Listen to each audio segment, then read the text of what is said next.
But now I look at him in the. I feel like I'm looking at 2018 Olleh. I think Peter did it straight first day, but I'm joined by Olleh after completely destroying C9. No one expected this result. Olleh, how are you feeling after that game? Like, how did you do that? uh, I mean, I think for like these two past weeks, I try to be like comfortable on stage because like 1 year off from army, and then it's just I think I just try to gain my confidence back on stage, and then I can do whatever. So I mean, it's just all about you. I can play with myself on stage or not, and today was myself. So Awesome. So in that game, we saw that the bot lane of C9 got a huge lead. They had all 5 plates, first tower, they went up top, they got another 3 plates. It was a huge lead, but for some reason, C9 could not translate that lead into winning objectives or fights. Why do you feel like C9 couldn't do that? Is it because you guys did something well or they misplayed? I think first of all, Varus plus Karma is like when you name these two champion, which both you actually can 2v2 versus this champion, right? It's Yeah. like think about it. No champion. It's like when they first pick Karma, we should decide we take Varus away or we pick Azure away. So if we pick Azure, they will go Varus for sure. And that time we already knew we lose both no matter what, right? So I need to find a pick that can lose peacefully and the better at late game. So that was my Bard. So just WW every time, just healing back, and then lose turret. Just add like try to lose turret in like at the last, So it's like, and then afterward, it's like Bard can do so many job compared to Karma. Karma always stay next to AD carry, just worry about Bard press R, right? So Mhm. I think we were trying to win with the creativity instead of straight 5v5. I think that's just like it's like if we go 5v5 straight, we're gonna lose for sure. But we use our champions, their like special spell like Polar and my ult and Ivern shield. So I think we use our utility pretty well. And their enemy only option was straight 5v5. But we just didn't give them win condition. We just took the fight when we have a win condition. Okay, that's very impressive that like you guys can identify this is their strengths. We're not going to do that, especially so early on in the season. It feels like a lot of times it takes a while for teams to develop their identity, but we've been hearing that you guys are doing really well in scrims.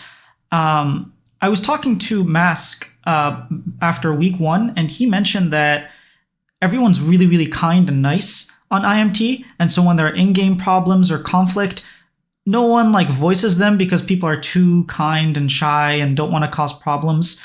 But he did tell me that he was going to work on fixing that. How is approaching like different opinions? Like if you have an opinion, Armeo has a different opinion. How are you guys coming to a conclusion as a team? I think I had a big conversation with John 2 days ago and even yesterday. Uh, I saw his problem because it kind of same as my past problem. So it's like 4 years ago I had same issue as John, but now I look at him in the. I feel like I'm looking at 2018 Olleh. So it's like, John, I was like you. Someone just talking to my head. When I die, I just press tab and I feel depressed. 0, 0, 1, 0. I was in same situation, but I work on myself, and then now I don't think about that anymore. So I want you. I gave him what I did for that scenario. So I told him like, maybe sometimes meditation is really good. You just like figure out your mind is not you. You just observe your what mind you're saying, and that will really help you distinguish yourself from mind. And I just like try to give him my the experience. So, and then my job is just like not force him to do something. I just tell him I was there and then I did something, then I got better, and I wish you can do it. And I think me, John, took it really well, and we are kind of like doing that scenario. And also about the what Musk is saying is like, let's say if you and me are a good friend, I even though I talk shit to you, we are fine, right? Sometimes like you can say bitch or whatever, you can say bad words.